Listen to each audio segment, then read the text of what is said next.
Can you talk to me a little bit about how, and this has been repeated through a couple of different people, both in the Dear Mama documentary and then on some interviews online. But did Suge talk Tupac into going to Vegas that night? Did he not want, like, apparently he wanted to go to Atlanta or something? Can you speak to Well, that?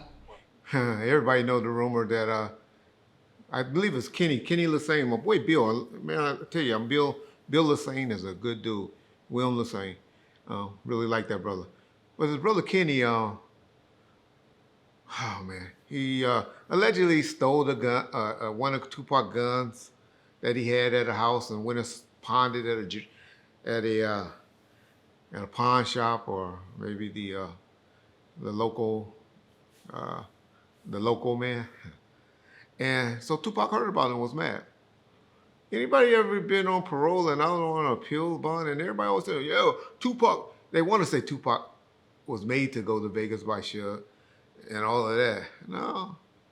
Suge liked going to Vegas and he loved having that party atmosphere and having everybody out there.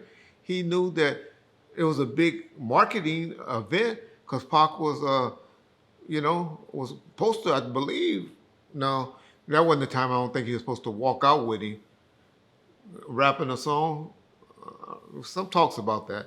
I don't know if it was that fight or a fight prior to that, but definitely the song "All Out" he was definitely playing, and that was the music for the fight. And so Suge was like, "Hey man, you can go deal with that after that. You can go deal with that. And then but you need to go to Vegas." But this is what everybody forget. Number one, when Tupac used to travel, David Kennedy used to have to put paperwork. He couldn't just do anything spontaneous. Anybody ever been on any type of paperwork and all of that?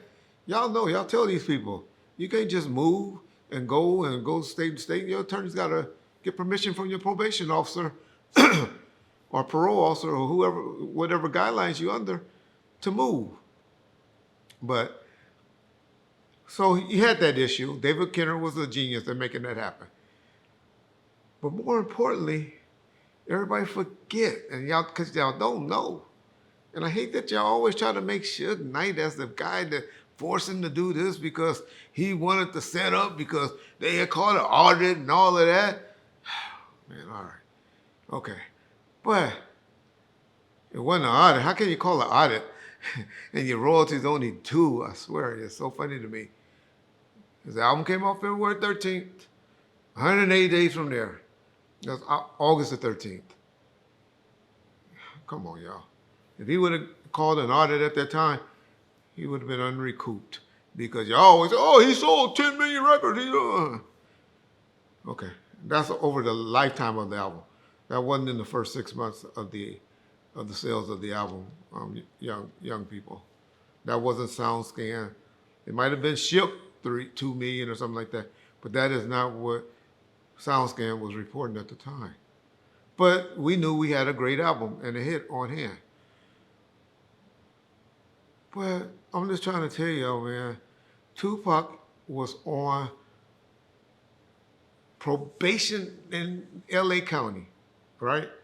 That's why I always talk shit about the Hughes brothers and them being involved in the project and all of that, because they were trying to get him violated for that incident of, I forget why. It was something reason that they were trying to violate his probation, where they were trying to make him go and work on the freeway and pick up trash and stuff.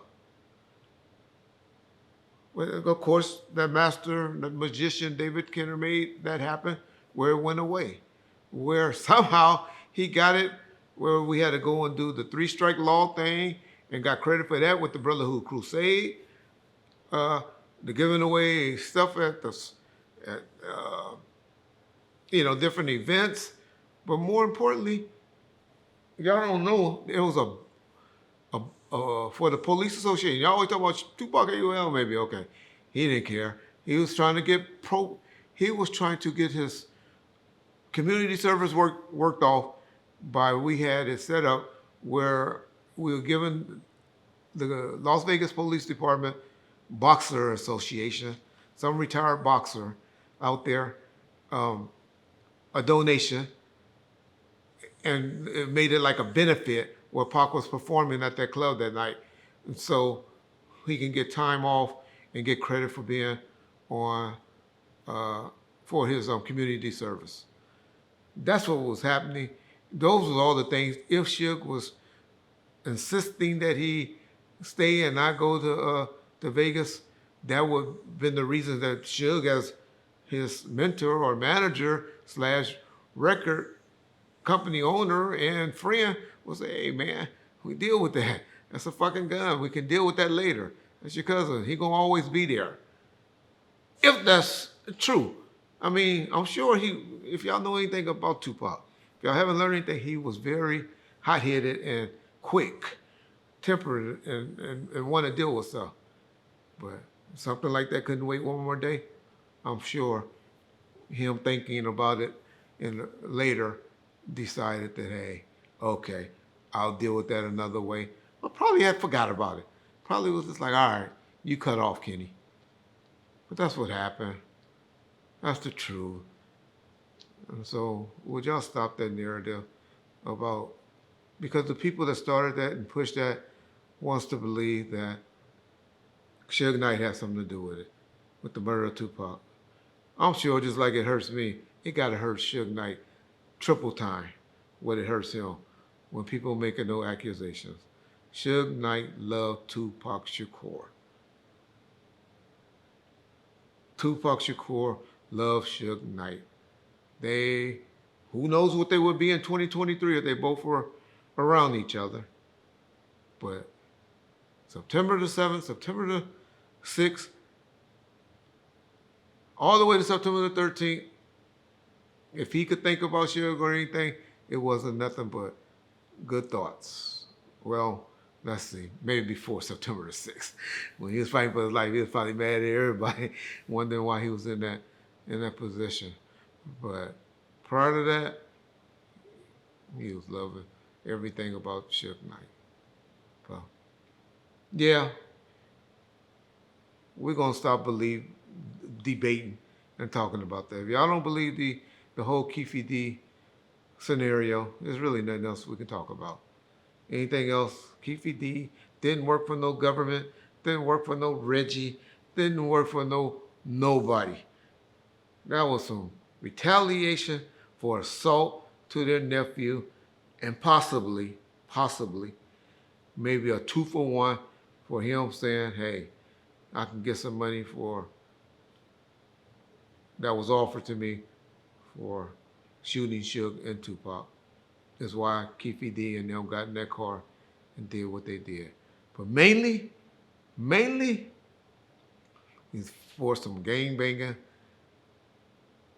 activities.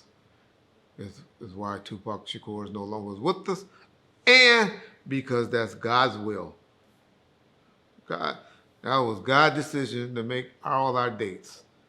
Y'all always talk about karma and this and that.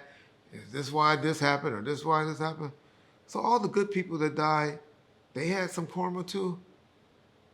All the bad people that's still alive, they don't have no karma. Come on, y'all. Stop that karma shit. Either God knows when we're going to die. God give us free will. How we're going to die, I believe. And what happens, happens. But we all got a date. You don't believe in that? You don't believe in God? All right, I respect that. That's your opinion. But that's what we believe. Born first.